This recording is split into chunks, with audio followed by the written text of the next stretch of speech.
Good afternoon everyone, welcome to the Strategic Planning Committee today. We'll get straight on with the agenda. So first item is the membership of the committee. We've had apologies from Councillor Lee Richards. Councillor Scott, do you just want to introduce who you? Yes, I'm Councillor Scott and I'm substituting for Councillor Pullman. Thank you, and all the other members are in attendance. So, minutes of the previous meeting, are we happy with those? Are we happy to move those as a correct record? Yep, we're all okay with that? Agreed. So declarations of interest in lobbying, we'll just go around if anyone's got anything to declare. Councillor Sokol. None, Chair. None, Chair. None, Chair. None, sir. Yeah, none from me either. Okay. Admission of the public, so public meeting, and we're on the webcast and we've got people in attendance, so that's fine. Public questions? Any public? No questions, Chair. And deputations? No deputations. Petitions, no, okay. So site visits, we undertook 3 site visits this morning, so now we'll just move on to item 11, which is the first application. The land off, the variation to the conditions on land off Carricks Road. Liz, I'll hand over to you on that.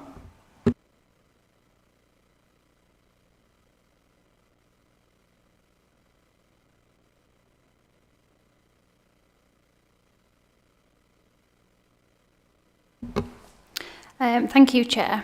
The application proposes the variation of conditions 4, 5 and 7, which relate to landscaping on previous permission for the erection of 42 dwellings, formation of site access, drainage and landscaping works at land off Cowricks Lane in Lindley.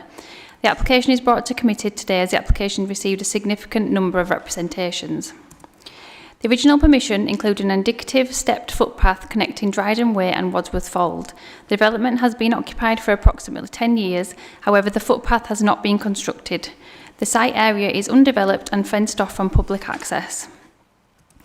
The application seeks permission to remove the footpath and landscape the area with a wildflower mix. The site would be fenced off with a gate for maintenance access.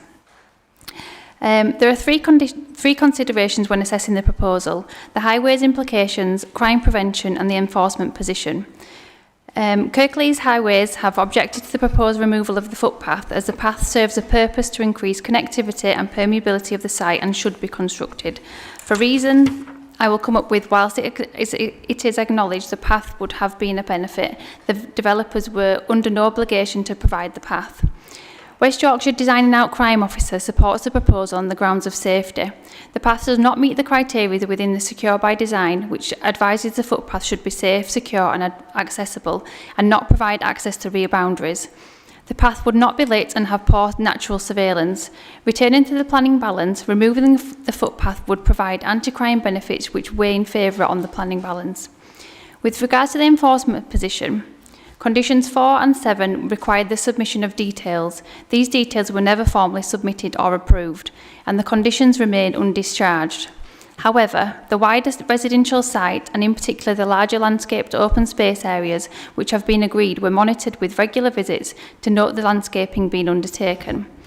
Concerns have been previously raised to the local planning authority by the residents within this time with regards to the maintenance of landscaped areas within the wider site and failure to complete the footpath within this smaller part of the development, which is now the subject of the application. Following an enforcement case opened in 2012, planning enforcement officers investigated in detail and concluded that no breach in planning control had occurred with regards to the omission of the path. As per the original decision notice and its conditions, there is no specific requirement or need to construct the path. The developer cannot be bound to complete a development in its entirety, which is set out within the NPPG.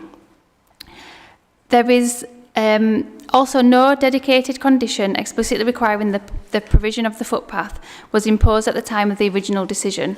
While Condition 4 requires that a landscaping scheme be provided, which could include hard landscaping and the path, delivery of the approved details was controlled via Condition 5.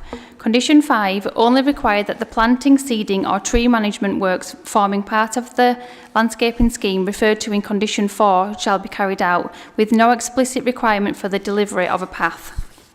In conclusion, the original permission did not include a specific condition relating to the delivery of the footpath.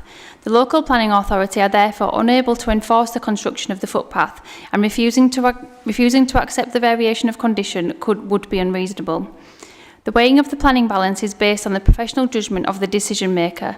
In this case, where this application is simply an assessment of weighing the pedestrian connectivity benefits versus the antisocial harm and ecological benefits, officers would likely be minded to object to the proposal. However, matters of enforceability are also relevant in this case. It has been identified that there is no enforcement mechanism to secure the delivery of the path. Officers share the frustration with residents on the failure to deliver the footpath. Given the position of the local planning authority unable to enforce the construction of the path, the variation offers an opportunity to regularise the approved plans and remove ambiguity. On balance, the removal of the footpath is considered acceptable. The loss of the pedestrian permeability and safety concerns are noted by officers. However, in the absence of an enforceable mechanism, the variation of condition is considered acceptable. Officers therefore recommend approval. Thank you, Chair. Okay, thanks, Liz. So we've got the applicant to speak, John Beeson. Hi, John. You've got 3 minutes to speak. There's a timer, I think you'll be able to see. So when you're ready, off you go. Thank you, Chair, members. Yes, I'm John Beeson. I represent the applicants, Harron Homes. I don't intend to add much to that which has been presented by the case officer to members, both in her report on site and in the chamber today. I would perhaps begin by saying, though, that whilst it's perhaps regrettable the path wasn't constructed at the appropriate time within the build programme, in attempting to resolve this legacy issue, the company assessed the matter and reached the conclusion that the benefit, if any, is very modest to a relatively small number of residents within the scheme directly. And given the proposed form of the path and the existing footpath route, which saves residents something around 300 metres extra walking, the scheme as designed would probably not be included in a scheme were it being considered by members today for the reasons outlined in the officer's report, namely the accessibility to all and the safe, or rather unsafe, relatively unsafe design of the path as it stands. The officers mentioned in her report the increased risk to immediate neighbours and those that could be accessed along the significant retaining structure that bisects the line of the footpath.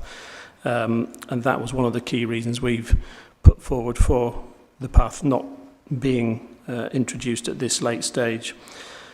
As the officers reported, the site has operated for over 10 years now without the benefit of the footpath, and we believe that the safest route for all the residents of the scheme is via the adopted public highway footpath, which connects the properties at the far end of the site round to Cowrakes, ultimately to Cowrakes Road. I don't intend to add anything beyond what else has been said. Happy to try and answer any questions for members, but that's all I wish to say at this point, and would respectfully request that members uphold the officer's recommendation for approval. Thank you. Thanks, John. Before I go to the members, can you just clarify something for me in what you said? Because you said it was regrettable that the footpath wasn't completed, but presumably that's within your gift as the developer to do that. I'm a bit confused. Did you always intend to have a footpath or not? Well, clearly there was a design that I believe that was a design that was inherited from. It was a split site between ourselves and another developer. I've been with the company 10 months. I can't speak as to why the footpath wasn't constructed at the time. We're trying to sort of regularise these legacy issues that we've inherited within the business. So I'm afraid I can't really say as to why it wasn't constructed at the appropriate time, but clearly it was on the plan. But as to the reasons why it wasn't delivered, I can't answer that, I'm afraid, Chair.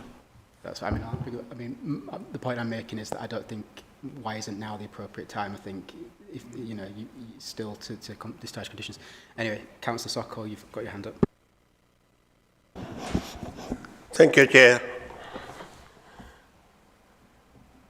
I've been on planning committee meeting for many years, yeah, we always when the footpath issue comes up in the planning applications, we never recommended to remove the footpath. Yeah, we might have approved some application amended footpath, but never done like that. And we never done on this application about 10 years, 12 years ago. It's 10 years since the resident moved into the area, but the developer have done nothing to complete the condition of landscaping. Now they coming up excuse with regard to the footpath, remove the footpath. Yeah, I don't think it's right. Yeah, the reasons I'm given what some agencies say, but there will be crime and antisocial behavior. I don't think there will happen. I've seen on the site visit the footpath on the right hand side. That's going very well. No complaint. I think we got it. Yeah. So I don't think there will be any complaint from this one if he had opened, but it's been blocked since that, and residents were not able to use that. Yeah. I don't know. I'm not happy with that. Yeah, board. I see what the committee members say. Thank you. Thanks. Councillor Scott? Thank you, Chair. I've got a number of questions, but also a statement. What I'm finding very worrying is we're coming back at this late date for a change. And I would no doubt feel that residents are going to feel very misled.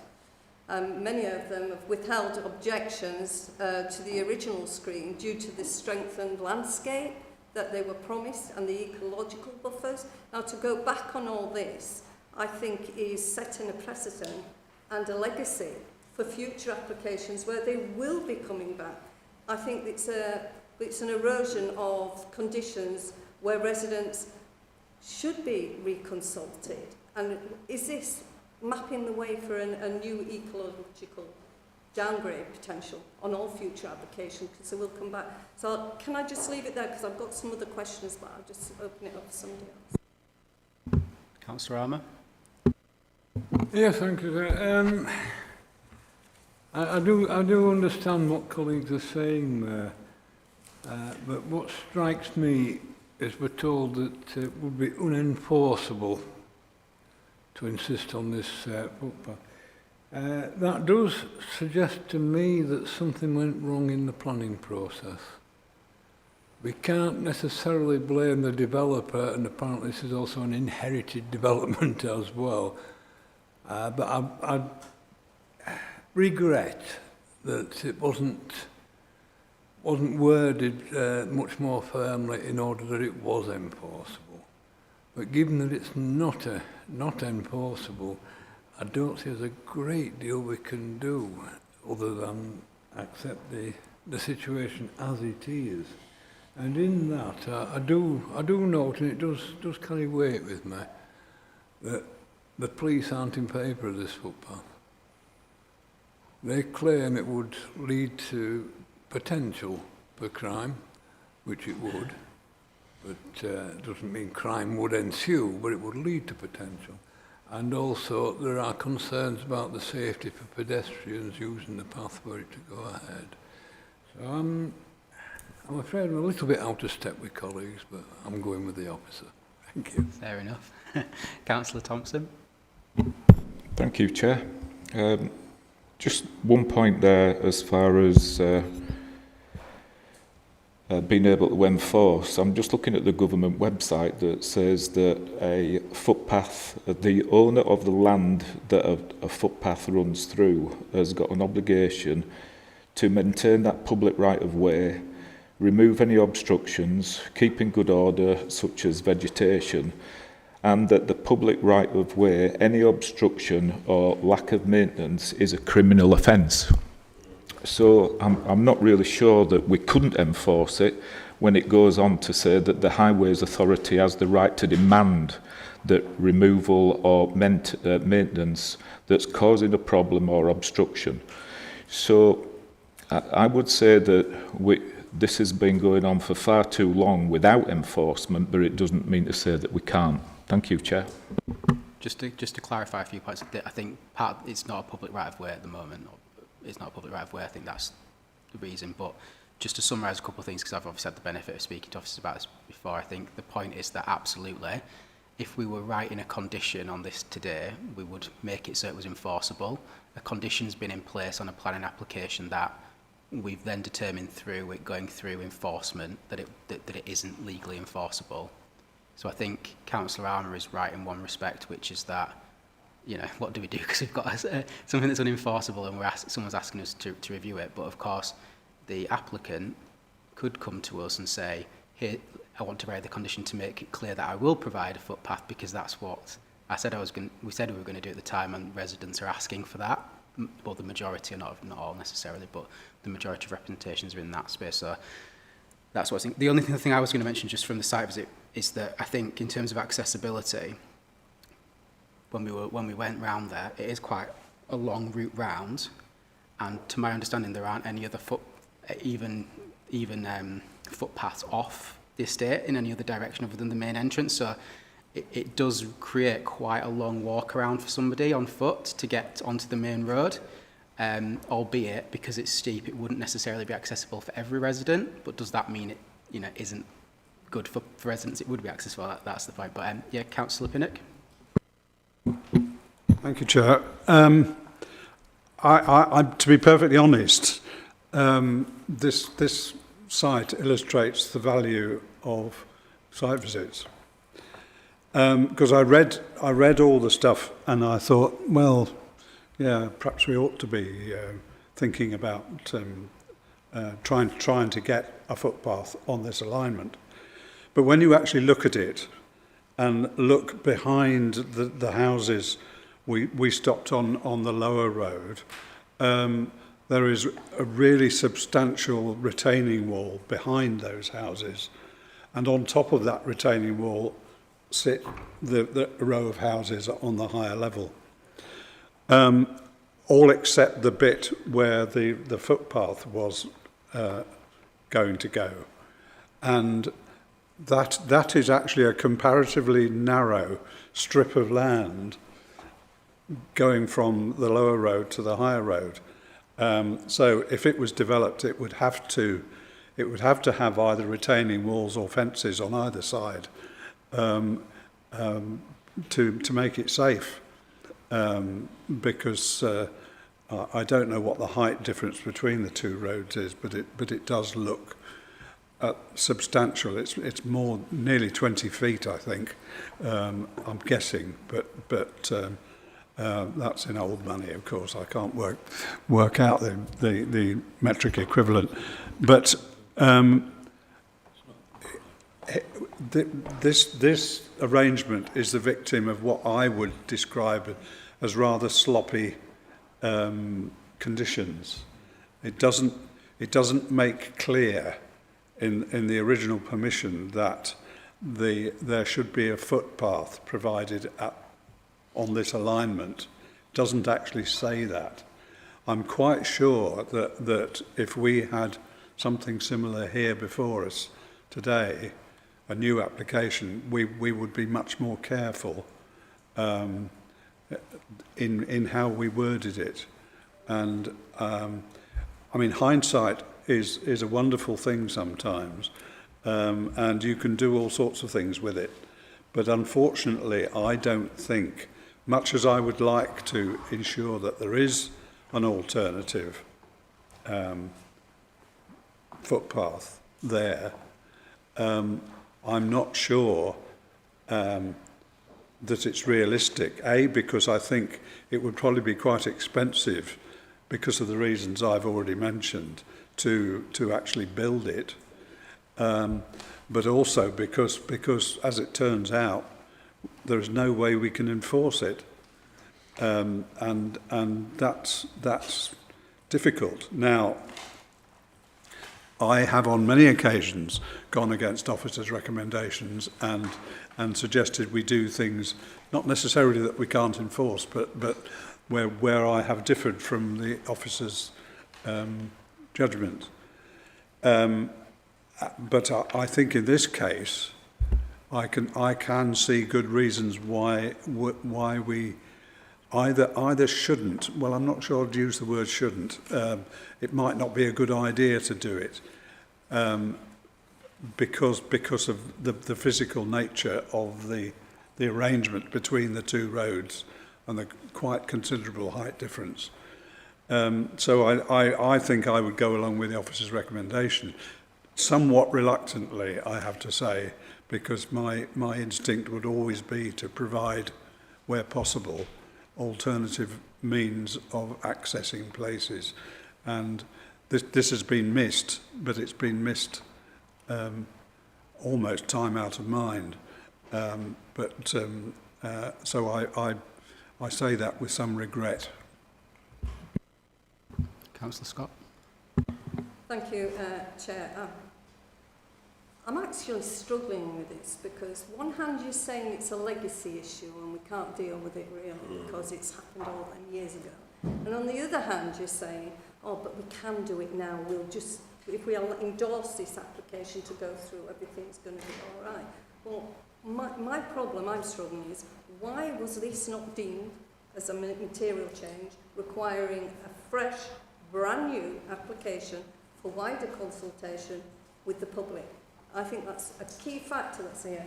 Residents, they should be allowed to contribute to this, because whatever we decide here, it's going to impact on their future.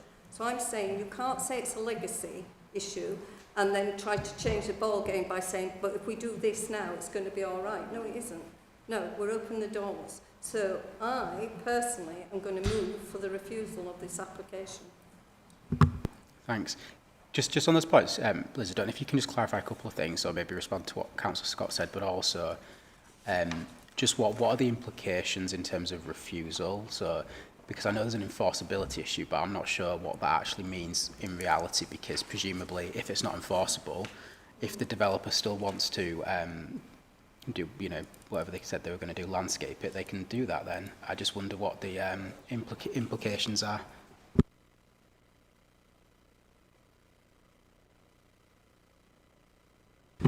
Through you, Chair, if this were to be refused, then the conditions would stand. Those conditions don't say the path has to be provided. So it would continue being the status quo that it has been for the last 10 years. If we receive another enforcement complaint, bearing in mind, as Liz reported, this has been complained about in the past and we concluded that we couldn't enforce it then, it would be the same outcome. We do not have the powers, because the wording of the conditions is not explicit enough to say you have to provide it. So if it's refused, we cannot deliver the path. The applicant would get a decision notice of the refusal. They could do with that as they so wish. They would have a right to appeal if that was in their interest, the outcome of which I would not speculate on, although I would refer to officer's assessment, which says our view on the matter and whether PINS would agree with that or not. Thank you. And I appreciate this isn't strictly a planning point. I suppose my point is that whilst we can't enforce a footpath, the applicant can build one, right? So I think that's the point. Anyway, Councillor Sokol. I just want to second Councillor Cathy Scott's proposal to refuse the application. Thank you. So we have had a mover and seconded for refusal. I think what we just need to do is make sure we're really clear on the reasons for for suggesting a refusal. So I mean, it's gone, but my reasoning would be that there's an accessibility issue in terms of, you know, you can't. It makes it more difficult to access from a pedestrian perspective the estate. I also think that the thing about the crime to me is a little bit. I think not that. I don't think that holds weight with me, just in the basis that even if that land's landscaped, it will be, even if there's a gate on it, it'll still be accessible if somebody decides that they want to commit crime, right? So I don't think that's a strong argument. Did you want to come in with this? Yeah. Thank you, Chair. You're talking about design principles, aren't you? That's effectively what you're saying. So LP24, our design policy, it would be contrary to that because it doesn't offer the opportunities for, as you're saying, permeability, good design, accessibility. And that's your reason. If you want it to be that, it can be that. I don't know what will happen afterwards is the only uncertainty. I appreciate that. 1 second.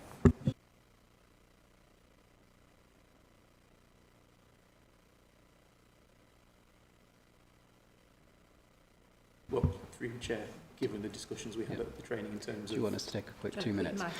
So what, just to bring up to people up to speed, there's been some changes to the planning recently, which means that when we make a resolution at the committee, that the resolution can't be explained to an appeal by a further letter. It has to be explained in the actual resolution that the committee makes. So what we're saying is in these cases where we need to remove away when there's a suggestion outside the offer recommendation, we're just going to take a 2-minute break just to make sure that we've drafted the resolution correctly so that everybody's clear and that it's watertight in terms of the decision making. So we'll just be 2 minutes and then we'll come back. So don't go anywhere. You don't go.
thanks everybody for that. We've come up with the position. So just get Sheila's going to read that just to make sure that those who've moved and seconded agree with that's the reasons that they're comfortable with. Okay, Sheila, thank you. So to all members, but specifically Councillor Scott and Councillor Sokol, because you've moved and seconded it, the proposed wording with your agreement would be the authority to refuse the application be delegated to the head of planning and development for the following reason. The deletion of the previously approved pedestrian connection would result in the development and the surrounding neighbourhood being insufficiently permeable, walkable and connected, and active travel and the use of sustainable modes of transport would not be sufficiently enabled or encouraged, contrary to policy LP 24D2 of the local plan and chapters 8 and 9 of the National Planning Policy Framework. Okay. And are you happy with that, Councillor Scott and Councillor? Yeah, I'm happy with that. Yeah. And just one thing I've been asked just to mention to members is that just to bear in mind that because it's technically not enforceable, there could, the proposal that has been put forward could have other ecological benefits in terms of the landscaping. So obviously we wouldn't necessarily have that. So it's just something to bear in mind in the decision-making process. Okay. Does anybody else have any comments before we move to right, Councillor Thompson? Yeah. Thank you, Chair. Could I just have clarity on the ownership of the land that we're talking about? Thanks, Nick. Do we know who owns the land? Through you, Chair, my understanding is that it's still with Harron, but if you give me 1 second, I will just check the application form to be sure. So bear with me 1 moment.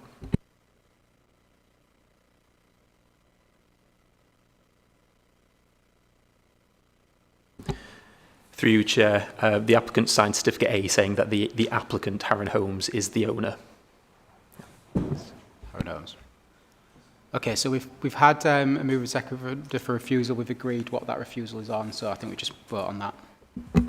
So on the basis of what I just read out, the proposal is to refuse. Councillor Sokol? For. Councillor Scott? For. Councillor Pinner? For. Councillor Thompson? For. Councillor Armour? Against. Councillor Homewood? For. That's carried, Chair. Thank you. And John, maybe you can take back to Harron that please could they consider building the footpath? Thank you. We're happy to hear any update on that.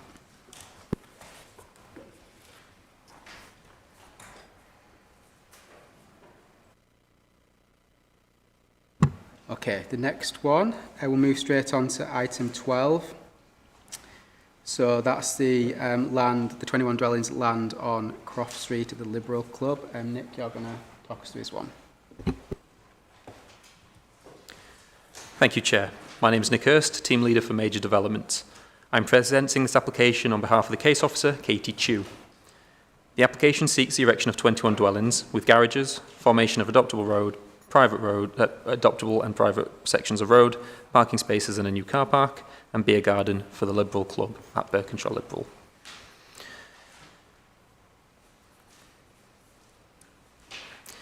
This image currently shows the site's red line boundary. It also shows the extent of housing allocation HS92.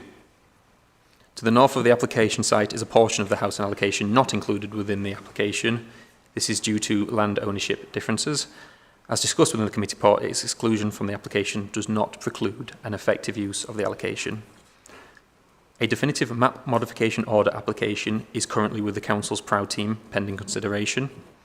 This seeks to formalise an informal pedestrian access from Allen Croft through the application site to Croft Street. The applicant has allowed for this within the proposals, as you'll see when we reach the plans, and this will be discussed later at that time. I'll just point out that PROW is the the claimed development map modification order is the purple dashed route going through the site there. The next few slides shows photos taken from within the site. The first one is taken from the site access looking down into the centre of the site. So you can just see on the left image the Liberal Club at the end of the accessway. This slide shows Birkinshaw Liberal Club, and then looking to the south towards properties located on Allen Croft. That's the top right image. This slide shows the existing informal footway which runs from Allen Croft through the site and a mature sycamore tree which will be discussed later. Finally, here is a view from Allen Croft into the site. This image shows the proposed layout. You can see the new beer garden and new car park with 10 spaces from Birkinshaw Liberal Club just to the top here. The claimed DMMO route has been retained, albeit diverted slightly to go around the sycamore tree to the east rather than the west, so the green path going down there. Given the close proximity of the site to the Birkinshaw Liberal Club and beer garden, a noise impact assessment was submitted as part of the proposal. This report provides some recommendation and mitigation works for several plots within the site, which are in the recommended conditions. This slide shows examples of the Stafford, Carlton and Langham house types. All of the proposed dwellings meet the National Described Space Standards and are 2 stories in height. Architecturally, they are a simple and contemporary vernacular and are to be built using artificial stone and concrete roofing. And this slide shows further examples of the house types, the Berkeley and Carltons. This image shows sample long sections through the site. The top section, AA, runs through the middle of the site, east to west, showing plot 7, and then 11 to 21. This section shows how existing ground levels are to be lowered slightly to allow level plateaus for the dwellings. The scheme does result in some retaining walls throughout the site to achieve this ground level. The section BB shows the Liberal Club and plot 18. Again, there are slight changes in ground levels, and a large retaining wall is shown here, measured circa 1.6 metres in height. Retaining walls are, however, typically found within rear gardens of the dwellings or between the dwellings. All separation distances to third-party dwellings meet or exceed the minimums outlined within the Council's House Builders Design Guide SPD, while it is acknowledged that the site slopes from north to south and that properties proposed towards the southern boundary would be set at a slightly higher level than those adjacent outside the site. The separation distance demonstrated are deemed sufficient to prevent concerns of overbearing, overlooking, or overshadowing. On the matter of highways, I shall now invite Chris Dowes from Kirklees Highways to comment. Chair. Thank you, Nick.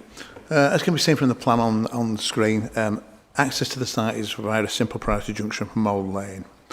The internal layout takes the form of a traditional estate road with 5.5 metre wide carriageways and 2 metre footways. It's a cul-de-sac arrangement terminating the turning head, and there's a series of private drives served off of the adopted highway. It also incorporates an access to the Liberal Club and some replacement parking for the parking lost as part of the development. The internal layout has been designed to an adoptable standard, and we understand the applicant's intention to offer the internal layout for adoption. It incorporates, as mentioned, a pedestrian link has been incorporated from Allen Croft into the site. And in terms of traffic generation, it's estimated it will generate 13 movements in the peak hour. This level of traffic is considered will have a negligible impact on the local highway network. So from a highway point of view, access, parking and servicing arrangements are acceptable. It's considered that traffic generated by the development will have no material impact on the operation or safety of the local highway network. And in that respect, we have no objection. Thank you.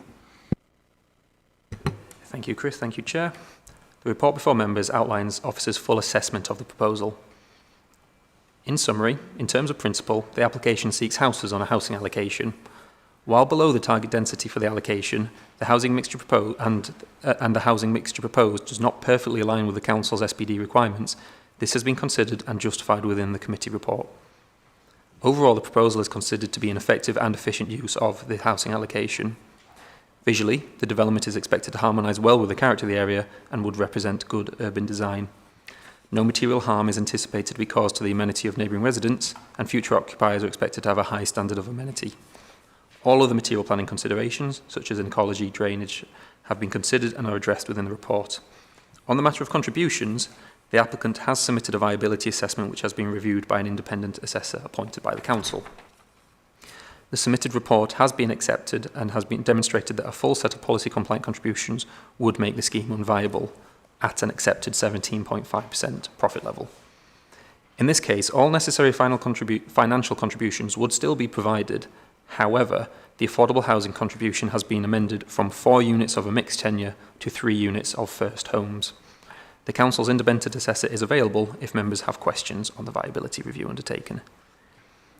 In addition to housing, the proposal, as mentioned, does include provision of a new beer garden parking to the adjacent clubs. For completeness, these proposals have likewise been assessed and found to be acceptable. 41 representations expressing a mixture of support and concerns have been received in response to the proposal. These have been considered and addressed within the report. Officers therefore recommend approval of the proposal, subject to securing conditions and a 106 agreement as detailed within the committee report. Nothing further to add, Chair. Thank you. So we've got a couple of people to speak on this. So first we've got Joe Flanagan, who's the agent. Joe, you've got 3 minutes to speak when you're ready. Chair, members of committee, we're here today on behalf of Riva Homes in respect to the planning related matters pursuant to this planning application. It's not my intention to effectively reiterate the officer's report that's in front of you, as it's extremely comprehensive and it highlights all the salient policy issues relevant to this application. In the first instance, I would reiterate that as a project team, we've worked in an open manner and a collaborative manner with the planning case officers, who have not only been extremely helpful but also professional throughout the process, and they've sought to ensure this application addresses all development control issues. This application came as a result of Kirklees Council seeking to dispose of any surplus land in their ownership, which was functionally redundant to their ongoing operations. The site itself, upon purchase by my client, was overgrown as a result of long-term lack of maintenance and had been subject to fly tipping of asbestos and had a severe Japanese knotweed issue. Chair, it goes without saying for those of you who have visited the site, this is a suitable location in an existing residential area prime for redevelopment to maximise its potential. There's a requirement across the district for more housing, with the emphasis on developing allocated sites and brownfield sites in sustainable locations. This site ticks all the boxes as regards to its locational characteristics and therefore its appropriateness for residential development. The site itself benefited, upon purchase by my client, from planning permission for 34 dwellings as approved in 2019. It was clear that the layout and house types previously approved for these 34 units could not be built to current standards, and changes to the proposed development would be required as a result. Following extensive negotiation and subsequent redesigning of the site layout and house types, we've reached the proposal before you today, which is fully supported by your officers. The scheme also includes the agreed range of contributions, including the 14% affordable housing, a financial contribution to off-site public highways, public open space, highways improvement contributions, and the management and maintenance of the public open space. These contributions are still proposed by my client despite the extensive financial costs associated with the site clearing and enabling works mentioned previously, left over from a number of years without maintenance. There's little, I believe, I need to add to what's stated in the officer's report, as it is, as stated earlier, comprehensive and highlights why the site is acceptable from a planning perspective for additional residential development. Riva Homes has for many years and will continue to deliver residential development across Kirklees expediently, such that the new houses can be available as quickly as possible. I simply urge you and your fellow councillors to uphold the recommendation of the planning officer and therefore grant consent accordingly. Thank you.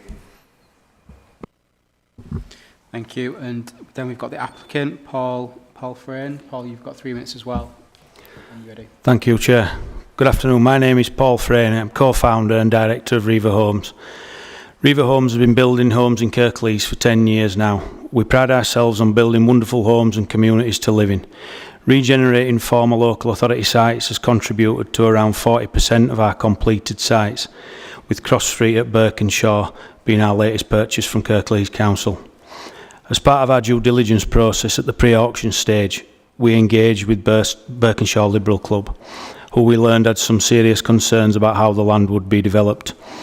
We quickly identified access for deliveries and bin collections, beer garden, parking and maintaining the public footpath through the site were key points to be addressed.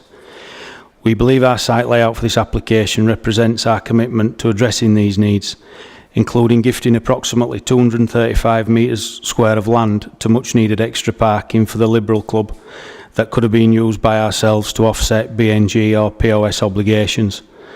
A safe enclosed beer garden means local rugby teams from the Birkinshaw Blue Dogs still have an outdoor space to use after games in summer. We've liaised with Mark Drydale and Sharon Huddleston from the Kirklees Rights Away team to ensure that the right-of-way through the site is not only incorporated but lit to make it safer for users. A 2-metre footpath around the whole adoptable road also contributing to this. We've provided safe access and egress for Liberal Club brewery deliveries and bin collections over a new adopted highway. In brief, we've created a policy compliance scheme and gone the extra mile to listen to concerned locals.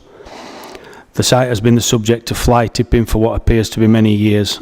No soils on the site are fit for reuse due to high asbestos levels, and the small amount of Japanese knotweed mentioned at the sales brochure was in fact 1,100 tonnes of materials that we needed to be removed at a cost of us to £60,000.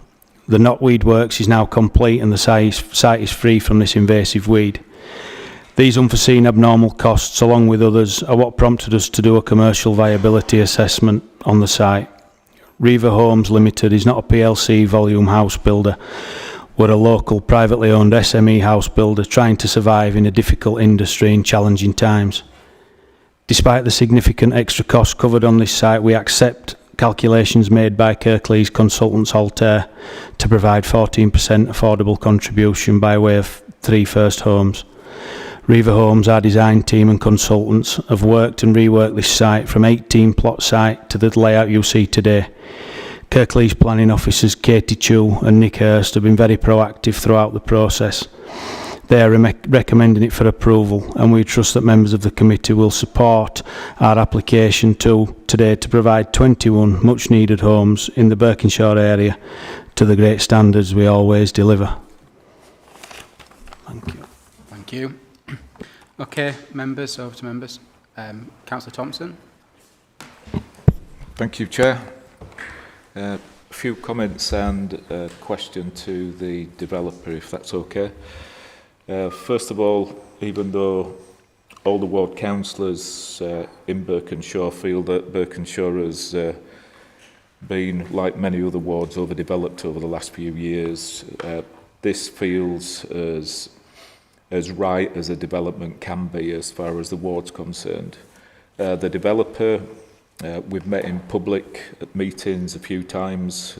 I think they're bent over backwards as far as dealing with the idiosyncrasies of this site and the overdevelopment that planning wanted originally on the site.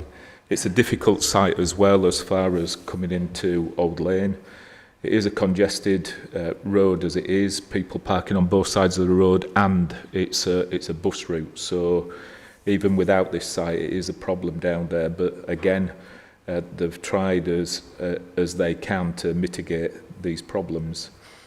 We knew about the knotweed and every other obstacle that they've overcome, so we're happy with that. There is one thing that I want to ask them, which is during development, as far as the Liberal Club's concerned, that the Liberal Club will always be able to get the deliveries and the bins will be emptied. There will be, even through construction, that there won't be any obstacles that will stop that club being able to trade properly and on time.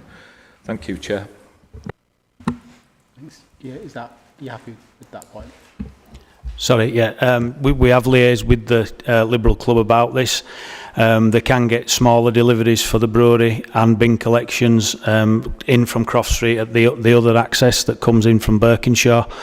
And due to the nature of the development, we will be building in. So as soon as we can reopen the highway to larger vehicles through the site, yeah, we will be able to accommodate this. Thanks. Did anybody else indicate a cap? Councillor Scott. It's just a general comment. For a long time here in Kirklees we've said we've needed housing, and it's a welcome to hear somebody coming to the committee and actually saying they've acquired the land from Kirklees and they're actually delivering for people in that area. And for me, and the mixed tenure that they're doing, for me, I'm totally supportive of this. It's nice to see one actually coming into fruition. So I welcome this. Councillor Armour. Yes, thank you, Chair.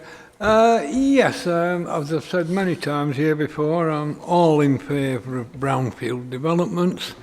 It takes pressure off our nice green fields, And indeed, this particular area has been crying out for redevelopment for a long time. So, yeah, I'm all in favour of it. Thank you. Councillor Sokol. Thank you, Chair. When we got on the site visit, yeah, I found the land all around is a really mess. Yeah, it never been maintained for years. I think the proposal to build 21 houses, I think it will improve the area and improve the parking area around the Liberal Club, which is say, but when I spoke to Andrew on the course, this is Liberal Club. He said, no, it's no Liberal Club. So, honestly, I'm happy to support this application. Yeah, thank you.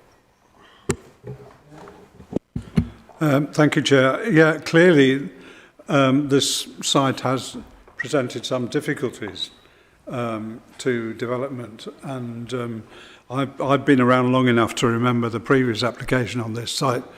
Clearly, that was well over 10 years ago, and the fact that nothing could be got going in that period indicates that it wasn't easy to develop. So I'm really, really pleased that we've got a good development here that will tidy up the site, and I hope provide some good living accommodation for new residents.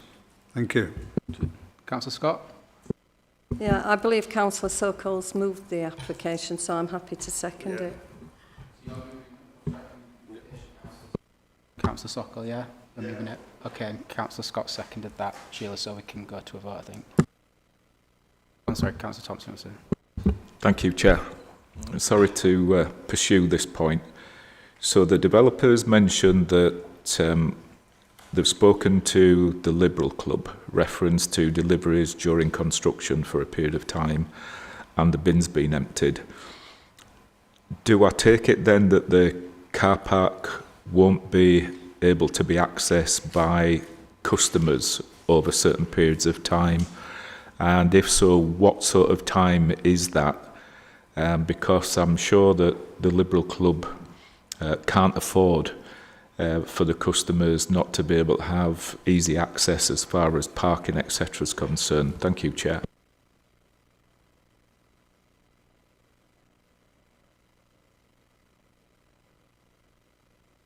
I'm just going to say, just speaking to Nick about that, this is something perhaps that isn't ordinarily, but perhaps could be discussed as part of the construction management plan, because I think that there's obviously some questions that we probably can't answer right in the exact logistics of it. Because go on, Councillor Pinnock.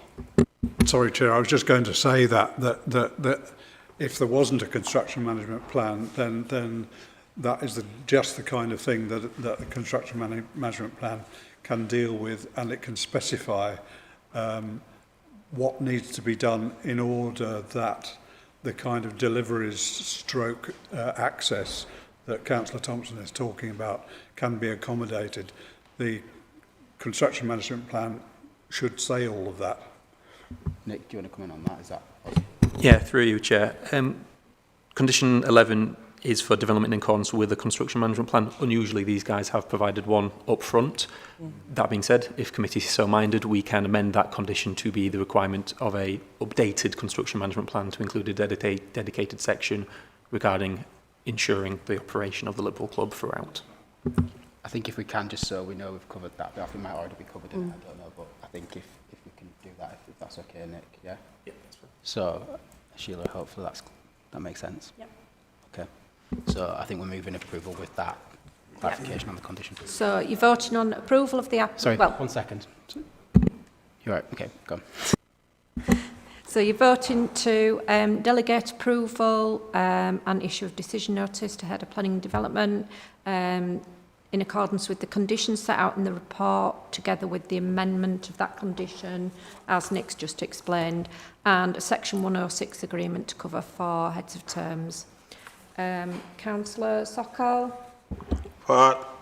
Councillor Scott? For. Councillor Pinner? For. Councillor Thompson? For. Councillor Armour. Or Councillor Homewood. 4, yeah. That's unanimous, carried, Chair. Thank you. So that's approved. Great. So,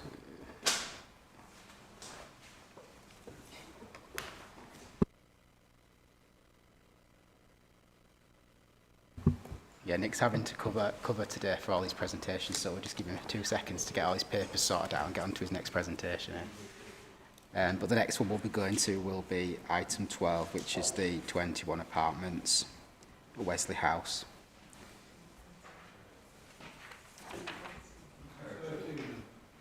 Item 13, yeah.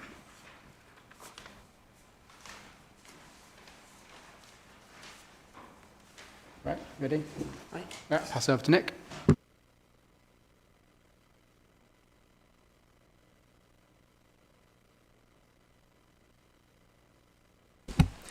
Thank you, Chair. Yes, today I'm presenting this on behalf of Nina Sayers. This application seeks alterations to convert a former office to 21 apartments. The site is Wesley House in Birstall. This application is brought to committee due to the recommendation including a non-policy compliant Section 106 resolution. This follows a viability review exercise. The application site is located in Birstall, on the corner of Huddersfield Road and Chapel Lane. It is just within the Birstall Conservation Area and just outside, it is within the Birstall Conservation Area and just outside the Birstall District Centre boundary. It should be noted that planning permission has previously been approved for the conversion of the building into 21 residential units under application 2018-90207. This had a similar, although not the exact same, layout as that now proposed. That permission was, however, never implemented. The building is Grade 2 listed. The adjacent Methodist Church and grassed area to the east also fall under the Kirklees listed. The building is a large stone structure with arched openings and areas of render and paint to the side. The building adjoins the adjacent Methodist Church to the northeast and is set within an existing area of hard standing which serves for parking. Here you can see several images of the site. The larger image on the right-hand side shows the frontage onto Huddersfield Road. The rendered side elevation is that which faces onto Chapel Lane. And again, just an image taken from across the road of Huddersfield Road. The proposals are for 21 one-bed apartments. 18 of the apartments are duplexes, split over 2 floors, while the remaining 3 would be on one level within the roof space. Internally, the proposal would include the infilling of the void spaces at first and third floor to complete the story's floor plate and the installation of a lift and stairway. The existing partition walls would be removed and new ones erected to form the proposed units. Several of the proposed units do marginally fall below the recommended minimums of the National Prescribed Space Standards, although it should be noted that the NDSS standards applied do not strictly cover duplex flats, and therefore these units have been considered against the 2-storey dwelling expectations. The site's layout has largely been dictated by the constraints of converting an existing building such as this. Considering this, the minimum shortfalls identified and that units would otherwise secure a high standard of amenity for occupiers, officers considered the shortfall in the NDSS to be acceptable. Externally, the alterations would be minimum and would be limited to additional roof lights and roof vents. A condition has been recommended to ensure the roof lights are a conservation style to respect the historic character of the building. The development would utilise the existing access off Chapel Lane and existing parking provision with a capacity of 21 vehicles. The committee report does identify 23 parking spaces. However, following final discussions on ensuring sufficient bin storage arrangements, 2 spaces have been lost to provide a large enough bin store. As assessed within the update, 21 parking spaces is sufficient for the 21 one-bed apartments.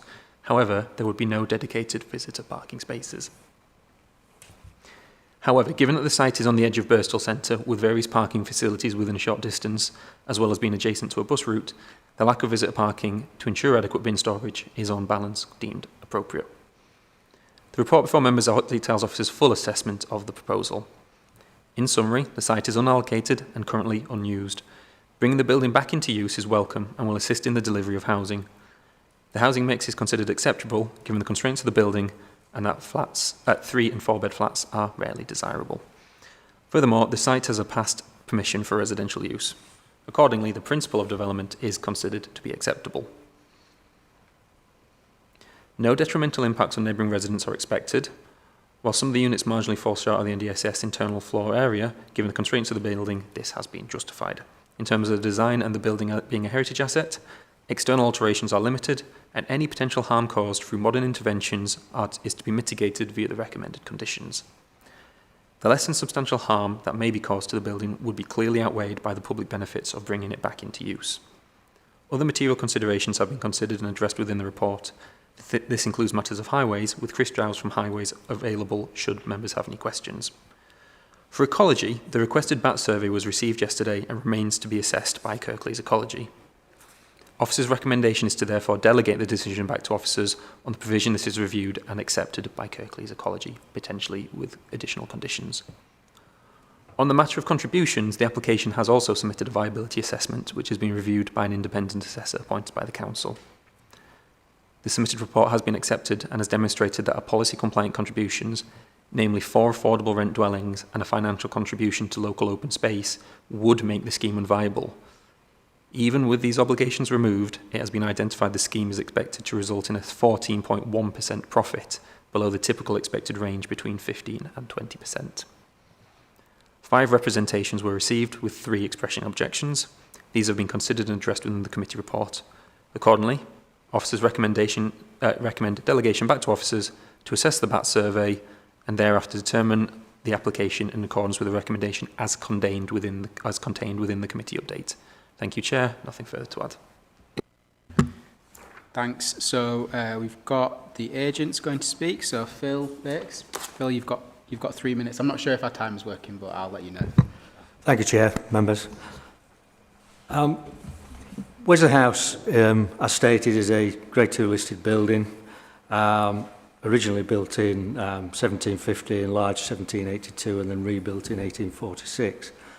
It was subject of a previous approval for a very similar scheme, and indeed that replication of that scheme was our original submission. However, after consideration by the planners and further conversations, due to policy changes, that previous scheme and our submission was found to not to be satisfactory due to lack of outlook and amenity for some of the room uses. So we therefore had to redesign the duplexes to make sure that non-habitable rooms were on the lower levels where there was only minimal windows, and the living accommodation was at the upper levels, which would then enjoy full light and ventilation and indeed reasonable outlook. We've also, with agreement with the planners, on the previous scheme, there was a protrusion through the roof to accommodate the headroom for a proposed lift. This was removed on the advice of the conservation officer. So we've worked closely with planning on this, and as stated, have recently amended the plans for the bin store area, which have resulted in the loss of 2 car spaces. However, given the size and you know the location of the property, we feel it likely that not all users will have cars, and 21 spaces should be more than adequate, especially given its close proximity to Birstall district centre.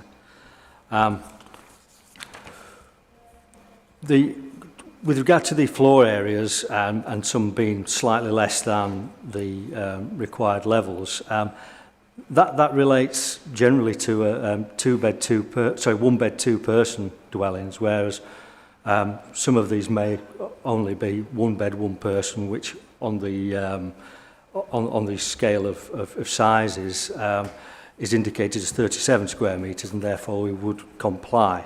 But there is no figure given for duplex apartments. We feel that this is a great opportunity to bring a prominent building back into use and support local housing within the area, and as a sustainable development within a sustainable location, we feel that it should be accepted and would contribute to Kirklees' housing requirements. Thank you. Thank you. Councillor Pinnock, you put your hand up first. Thank you, Chair. Yes, I am generally very supportive of this because as has been said, it's a really good scheme to ensure that a very prominent building right in the middle of Birstall can be put to productive use. I just have a couple of questions, though. The land to the east of the building is not within the red line, I don't think. But I'm assuming that there will be, or at least when we discuss this on the bus, that there will be nothing to stop people using that grassed area. Now, I'm presuming that will be okay, but there is a listed structure in the middle of it, which you're probably aware of, is the John Nelson's study. And I'm just wondering what you thought about that. The other point I was going to make was about electric vehicle charging points, which we are thinking about putting in a lot of new developments, and I wondered whether that as an issue had been mentioned and whether it ought to be. As I say, I am supportive of this. I just wondered about the grassed area on the side of the building.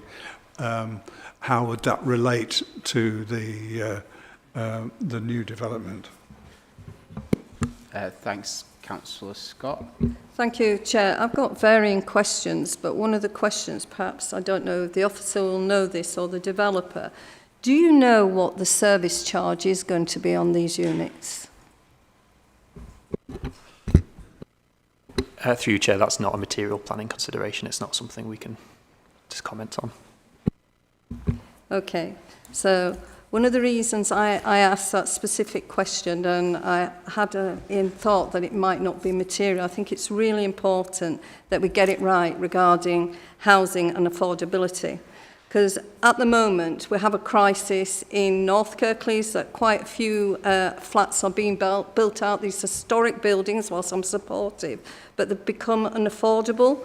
They're being converted, and it's excluding first-time buyers, and I think this is really important that you note this. They struggle to get mortgages because of the service charges. That element can be from $2,500 up and above per annum, and that's a barrier for mortgage companies actually lending. Most mortgage lenders, when you apply strict affordability thresholds that link to those loan amounts. So that's excluding our first-time buyers. It is a bit of an over-commercialisation of that site, and I think we're not tackling the housing crisis for the much needed in affordable. We're looking at an investment here that's for private person to go into them flats. Now, whether the applicant is able to look at that and reassess the viability and do a viability submission along with it, because what I'm reluctant to see is a conversion of a building and none of them flats are the uptake on them flats is practically zero, and that's really worrying. I want to support the application, however, I have these reservations that we're going to allow something. I haven't even gone into the historical bits on the buildings, the conditions that are other things, but I think this is really something clear that we have to get in place before we allow this to go forward. So just quickly, I mean, both of the comments that I made, I'm not sure strictly really related to this to the specifics of the planning application, but just from my perspective, I don't know. Don't know, but can you just comment both on the land to the open land? Is that the open land to the rear is outside my client's ownership, unfortunately, yeah. And can you comment at all on the service charges? Was that part of the viability? There won't be service charges. It would be a rental scheme, and all charges will be included within their monthly rental. Okay. Thank you. Any comments? Councillor Sokol, yeah. Go on, Councillor Scott. Mine's another question. What's just come back, it will be a rental scheme. So these are not private flats for sale. Am I absolutely clear on this? These are not private flats for sale. Are they only they're for not, rental? but I don't. That's the intention. But I mean, that isn't. I mean, in the future, I guess they could be. Is that? Yeah, through you, Chair. So this has been through a viability assessment and considered the provision of affordable housing. That has concluded that if we were to require affordable housing per the NPPF definition, it would become unviable, and therefore we are not requiring them to provide any affordable. The recommendation is not to include any affordable. In terms of the future use of them, they are private units that can be sold or rented as So the market intention is dictates. for a rental scheme, but we can't. You know, they could be sold as units in the future. Well, perhaps that's actually a future learning that we do. I know you keep saying it's not a material planning condition, but we ought to be looking at the service charges of buildings, because that's part of the hang-ups that we're having across Kirklees. People can't afford the service charges with the mortgage because you can't get a mortgage. I've checked that this morning, been online with a mortgage advisor, and they're absolutely adamant that the lenders won't. So I just think we need to be careful on that. So in that reason, I'm not supporting this application. I think we need to go and do some more assessments. I mean, I understand your point, but I think that needs legislation from government. Councillor Socko? Did you want to come in, sorry? I can only say, I think I've been on the site visit. I think I've been sometime before as well. Yeah, I think this building has been empty for some time. I think since 2018 or something. We had some approval and previously on to convert this building into flats. So I think it's very difficult to say to refuse this application. Yeah. So I'm happy this is bring back to good use of the. I think there will be a lot of youngsters or other people who want a one-bedroom. So I support that. You moving the recommendation? Yeah. Okay. Thank you, Chair. Just a question on the gravestones that are at the side of what is now the car park, that they'll be maintained throughout and after the construction. Through you, Chair, the intention is for them to be kept. So I'm pausing to think whether they'd be protected by the listed status or not. I think the short answer is I don't know, but there will be a construction management plan, so we can look to include specific provisions to make sure that they're protected, so there's no incidents with larger vehicles and the like. Thank you, Chair. Chair? Surely with it being in the curtilage of a grade 2, they would be protected, is that not correct? The question is whether they're a structure or not.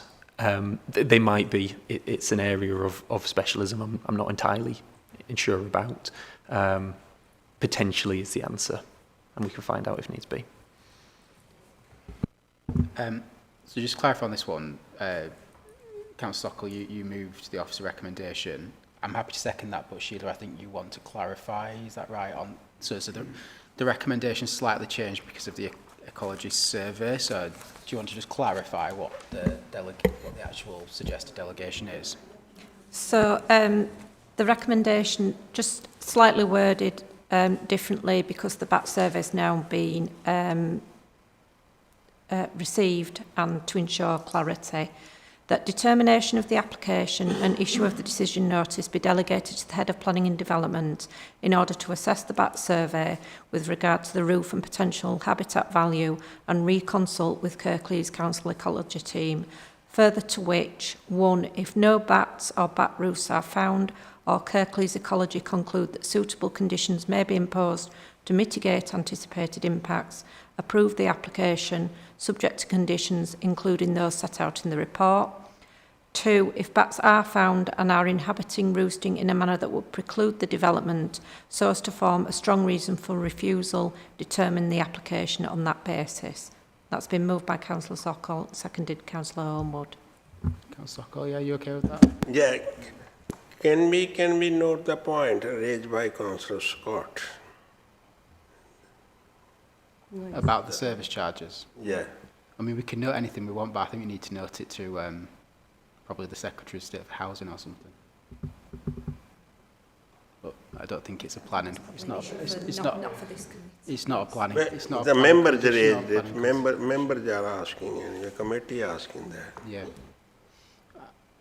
I think it's noted because it'll be it's part of the discussion here today, but it's not something that we can. But anything in terms of the actual planning the application. applicant It's not really says there specific. won't be any service charge, but still, we're not sure in future there might be. Yeah. Sorry, Councillor.